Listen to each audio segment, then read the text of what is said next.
ഖുദ്സിനോടുള്ള നമ്മുടെ പ്രിയപ്പെട്ട നമ്മുടെ സമീപനം അതൊരു വൈകാരിക പ്രകടനമല്ല. ആഗോള വ്യാപകമായ ഒരു മുസ്ലിം സമൂഹത്തിനോടുള്ള ഐക്യദാർഢ്യം പ്രഖ്യാപിക്കലല്ല. കേരളത്തിന്റെ തെരുവോരങ്ങളിൽ, സായാഹ്നങ്ങളിൽ, പള്ളികളുടെ മിഹ്റാബുകളിൽ, മിമ്പറുകളിൽ, പൊതുനിരത്തുകളിൽ, ഇടവഴികളിൽ, സ്കൂളുകളിൽ, കലാലയങ്ങളിൽ എട്ടും പൊട്ടും തിരിയാത്ത ബാലന്മാര് പോലും സ്കൂളിന്റെ ഉള്ളിൽ നടക്കുന്ന കലാമത്സരങ്ങളുടെ ഇടയിൽ പോലും ഫലസ്തീനികൾക്ക് വേണ്ടി ശബ്ദമുയർത്തുമ്പോ മനസ്സിൽ അർബുദം ബാധിച്ച ചില ടീച്ചർമാരും അധ്യാപകർമാരും അവരുടെ മുമ്പിൽ തിരശ്ശീലകൾ മാറ്റി അവരെ ഈ ഐക്യദാർഢ്യത്തിൽ നിന്ന് പിന്മാറ്റാൻ ശ്രമിക്കുന്ന നമ്മുടെ ഈ കേരളത്തിന്റെ ഉള്ളിൽ, ഇവിടെ മാത്രമല്ല, പാരീസിന്റെ തെരുവുകളിൽ, സ്പെയിനിൽ, കൊളംബിയയിൽ, ബ്രസീലിൽ എന്നുവേണ്ട കരീബിയൻ ദ്വീപുകളുടെ നേരത്തിൽ പോലും ഇതേവരെ കാണാത്തൊരു ജനതയ്ക്കു വേണ്ടി പച്ചപ്പുല്ലിന് തീപിടിച്ചതുപോലെ കാലുകളിൽ തട്ടിക്കളിക്കുന്ന കൽപ്പന്ത് കളിയുടെ ഗ്യാലറികളിൽ പോലും പ്ലക്കാർഡുകളുമായിട്ടൊരു ജനത 40 കിലോമീറ്റർ നീളമുള്ള 18 കിലോമീറ്റർ മാത്രം വീതിയുള്ള ഒരു ജനതയ്ക്കു വേണ്ടി ഏതാണ്ട് ഒരു നൂറ്റാണ്ടിലധികമായി ലോകത്തിന്റെ മുഴുവൻ സായുധ ശക്തികൾ ഒന്നിച്ചു നിന്ന് പോരാടിയിട്ട് അമേരിക്കയുടെ ജാരസന്താനമായി പ്രസവിച്ച ഇസ്രയേലിന്റെ നരബോധിയായ ബെഞ്ചമിൻ നെതന്യാഹുവിന് 4 ഭാഗത്ത് നിന്നും അമേരിക്കയും ബ്രിട്ടനും അടക്കമുള്ള ഫ്രാൻസ് അടക്കമുള്ള നൂറുകണക്കിന് രാഷ്ട്രങ്ങൾ ഐക്യദാർഢ്യം പ്രഖ്യാപിച്ച് രഹസ്യവാതിലിലൂടെ ആയുധങ്ങൾ കൊടുത്തിട്ട് പോലും ലോകത്തിലെ മുഴുവൻ ആകാശത്ത് കൂടി പാഞ്ഞു വരുന്ന മിസൈലുകളെ കിലോമീറ്റർ അപ്പുറത്ത് നിന്ന് പ്രതിരോധിക്കാൻ കഴിയുന്ന അയൺ ഡോമുകളുമായി കണ്ണും കാത്തിരുന്ന ഒരു ജനത ആ വലിയ ഒരു സായുധ സൈന്യത്തിന്റെ മുമ്പിൽ നാനാഭാഗത്ത് നിന്നും യൂറോപ്പിലെ ഏറ്റവും വലിയ അംഗരാട്ടങ്ങൾ പിന്തുണ നടത്തിയിട്ട് പോലും ആ ഒരു ചെറിയ ജനത അവരുടെ മുമ്പിൽ കല്ലും കവണയും ഉപയോഗിച്ചിട്ട് ഇന്തിഫാദയിലൂടെ ചെറുത്തു നിൽക്കുന്നുവെങ്കിൽ ആ ഖുദ്സിന്റെ മണ്ണിനും ഖുദ്സിന്റെ പോരാട്ടത്തിനും ഒരു ചരിത്രമുണ്ട്. ആ ചരിത്രം അത് വെറും ഒരു അവകാശത്തിന്റെ ചരിത്രം മാത്രമല്ല. കേരളത്തിന്റെ നാനാഭാഗത്തു നേരുന്ന ഒരു വലിയ ചോദ്യം, അങ്ങകലെ ഫലസ്തീനിൽ നടക്കുന്ന ഒരു സംഭവത്തിന്റെ പേരിൽ കേരളത്തിന്റെ തിരുവനന്തപുരത്തോ കൊല്ലത്തോ കോട്ടയത്തോ കോഴിക്കോട് നഗരത്തിലോ ഈ മലയോര മേഖലകളിൽ എന്തിനാണ് നിങ്ങൾ പ്രതിഷേധമുയർത്തുന്നത് എന്ന് ചോദിക്കുന്ന ചില കൂപമണ്ഡൂപങ്ങളുണ്ട്. അവരുടെ ചോദ്യം, ചില സംഘി പ്രൊഫൈലുകൾ, ക്രിസംഘി പ്രൊഫൈലുകൾ, കാസ പോലെയുള്ള അതിതീവ്ര സാഹോദര്യത്തോടെയും സമാധാനത്തോടെയും ജീവിച്ചുകൊണ്ടിരിക്കുന്ന ഒരു ജനതയുടെ മുമ്പിൽ മറച്ചുവെച്ച പ്രോപ്പഗണ്ടയുമായി കടന്നു വരുന്ന കാസ പോലെയുള്ള അതിതീവ്ര സംഘടനകൾ പ്രവർത്തിക്കുന്നുണ്ട്.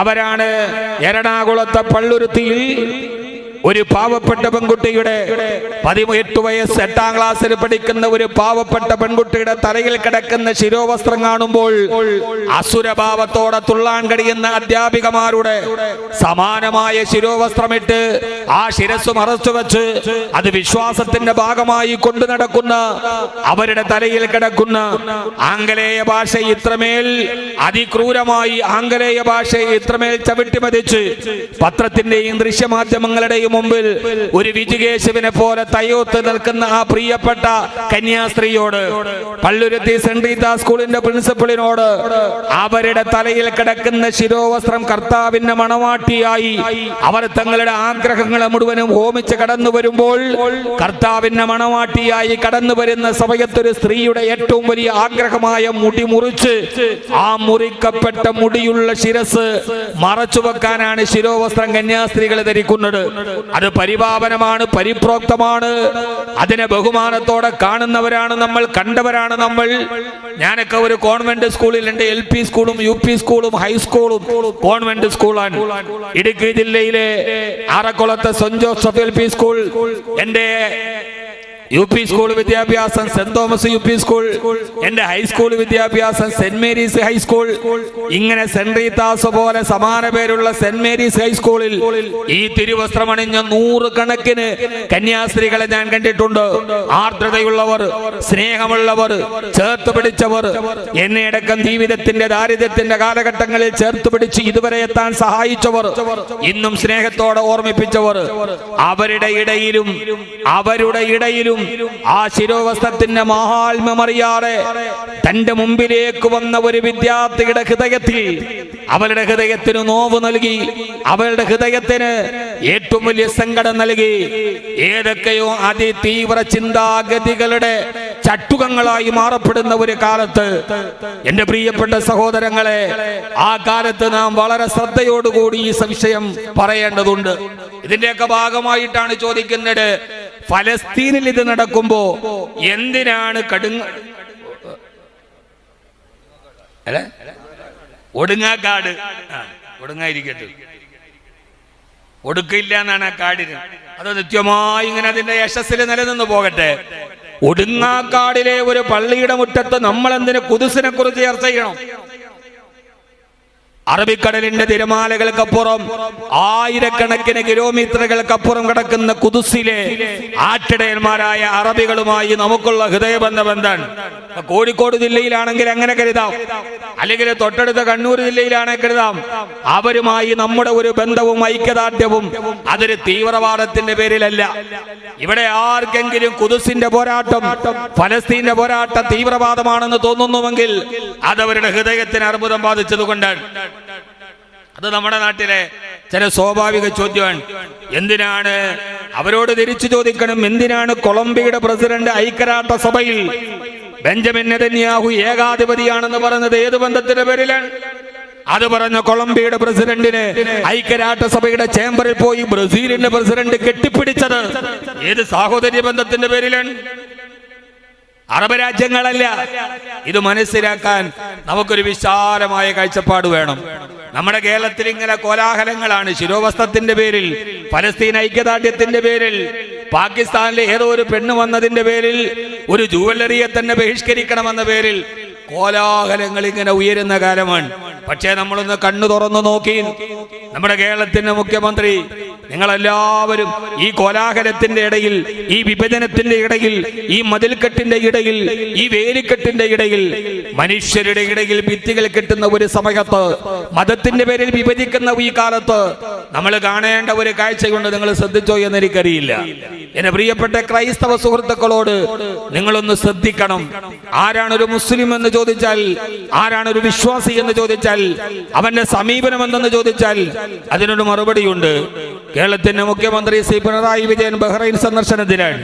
അദ്ദേഹം ഇന്നലെ പങ്കെടുത്ത വേദിയിൽ കേരളത്തിന്റെ മുഖ്യമന്ത്രി ശ്രീ പിണറായി വിജയനെ, കേരളത്തിന്റെ പ്രിയപ്പെട്ട മുഖ്യമന്ത്രിയെ സദസ്സിലിരുത്തി. ബഹ്റൈനിലെ മലയാളി സമാജത്തിന്റെ പ്രസിഡന്റ് ശ്രീ രാധാകൃഷ്ണപിള്ളയാണ് എന്ന് എനിക്ക് തോന്നുന്നു. അദ്ദേഹം പറയുന്നുണ്ട്, ആ സദസ്സിൽ മറ്റൊരാൾ കൂടിയിരിക്കുന്നുണ്ട്. കേരളത്തിന്റെ ഈ വലിയ യശസ്സിനെ ലോകരാജ്യത്തോളം ഉയർത്തിയ നമ്മുടെ എല്ലാവരുടെയും അഭിമാനമായ പ്രിയപ്പെട്ട എം.എ. യൂസുഫ് അലി സാഹിബ്. അദ്ദേഹം പറയുന്ന സ്വാഗത സമ്മേളനത്തിൽ അദ്ദേഹം പറയുന്നുണ്ട്, പ്രിയപ്പെട്ട എം.എ. യൂസുഫ് അലി സാഹിബിനോട് എനിക്കൊരു കാര്യം പറയാനുണ്ട്. അതെന്നെ ഏൽപ്പിച്ചത് ഇവിടത്തെ മലങ്കര കത്തോലിക്ക സഭയാണ്. ആ സഭയുടെ വൈദികന്മാരും മെത്രാന്മാരും എന്നെ പറയാൻ ഏൽപ്പിച്ച ഒരു കാര്യം പൊതുസദസ്സിൽ പറയുകയാണ്. ബഹ്റൈൻ എന്ന ഇസ്ലാമിക രാജ്യത്തിൽ, മുസ്ലിം രാജ്യത്തിൽ അവിടുത്തെ മാർത്തോമാ സഭ കഴിഞ്ഞ 10 വർഷമായി ഒരു പള്ളി പണിയാനുള്ള തിരക്കിലാണ്. ലാൻഡ് എടുത്തു, കെട്ടിടം എടുത്തു. പക്ഷേ 10 വർഷമായിട്ട് ഞങ്ങളുടെ ആരാധനകൾക്ക് വേണ്ടി കുർബാന അർപ്പിക്കാൻ ഞങ്ങൾക്കത് തുറക്കാൻ കഴിഞ്ഞിട്ടില്ല. അതുകൊണ്ട് ഞങ്ങൾക്കത് തുറന്നു തരാൻ കഴിയുന്ന ഒരേ ഒരാൾ നിങ്ങൾ മാത്രമാണ്. അതുകൊണ്ട് എം.എ. യൂസുഫ് അലി സാഹിബ്, നിങ്ങളത് ഞങ്ങൾക്ക് ചെയ്തു തരണമെന്ന് പറയുമ്പോ ആ പ്രിയപ്പെട്ട വിശ്വാസിയുടെ മറുപടി അദ്ദേഹത്തോട് പറയുന്നത്, രാധാകൃഷ്ണപിള്ള ആർക്ക് വേണ്ടി? ക്രിസ്ത്യൻ സമൂഹത്തിന്റെ 10 വർഷമായി തുറക്കാത്ത ഒരു പള്ളിക്ക് വേണ്ടി. എം.എ. യൂസുഫ് അലി സാഹിബ് അതിന് മറുപടി പറയുന്നത്, ഞാനത് ചെയ്തു തരുന്നില്ല എന്നല്ല, അറബ് ഭരണാധികാരികളിൽ സ്വാധീനമുള്ള മലയാളിയായ അദ്ദേഹം ഞാൻ എന്റെ എല്ലാ കഴിവും അതിനു വേണ്ടി ഉപയോഗിക്കുമെന്ന് മറുപടി പറയുന്നത് നിങ്ങൾ കേട്ടിട്ടുണ്ടോ എങ്കിൽ, ഇതാണ് നമ്മുടെ കേരളമെന്ന് മനസ്സിലാക്കാൻ, നമ്മുടെ സൗഹാർദ്ദമെന്ന് മനസ്സിലാക്കാൻ, ഇതാണ് യഥാർത്ഥത്തിൽ മതത്തിന്റെ ഏറ്റവും വലിയ കനിവെന്നും ആർദ്രതയെന്നും മനസ്സിലാക്കാൻ കഴിയുന്നിടത്താണ് നാം ഈ ഭൂമിയിൽ ജീവിക്കാൻ അർഹരായി മാറുക. കലാപം വിതയ്ക്കാനല്ല, ഭിത്തി കെട്ടാനല്ല, അകലാൻ വേണ്ടിയല്ല.